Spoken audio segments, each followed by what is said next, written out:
লোকেদের অন্তরে ভয় সৃষ্টি করা হয়েছে। অবস্থা এমন পর্যায়ে পৌঁছালো যে কেউ ইসলামিক ব্যানারেই একটা সাধারণ ভালো কাজও করতে সাহস পায় না জঙ্গি ট্যাগ লাগার ভয়ে। অথচ আপনি কোনো অনৈতিক কাজ করছেন না।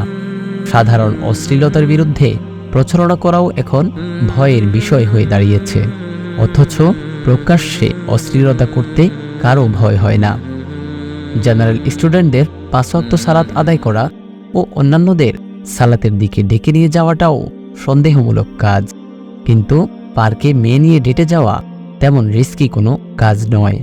নাস্তিক সেকুলাররা সমাজের বিভিন্ন নীতিনৈতিকতা নিয়ে কাজ করলে বা দাওয়াত দিলে কারো কোনো সমস্যা নেই, কিন্তু মুসলিমরা এটা নিয়ে কাজ করলেই সমস্যা।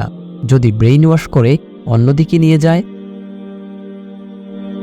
বিড়িখোর আর জিরাবাজদের সাথে ঘুরলে কোনো সমস্যা নেই, কিন্তু দাড়ি টুপিওয়ালাদের সাথে চললে রিস্কি।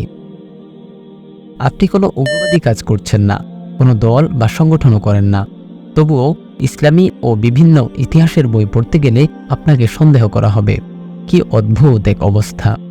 এরকম পরিবেশ তো ইচ্ছাকৃতভাবেই তৈরি করা হয়েছে, যেন সমাজে মডারেট মুসলিমরা চলাফেরা করতে পারলেও মুত্তাকি মুসলিমরা যেন কখনো কোমর সোজা করে দাঁড়াতে না পারে। সেকুলাররা এটাকে একটা ট্যাবু বানিয়ে রেখেছে, আর এই ট্যাবু ভাঙতে হবে আমাদের নিজেদেরই। في رضاك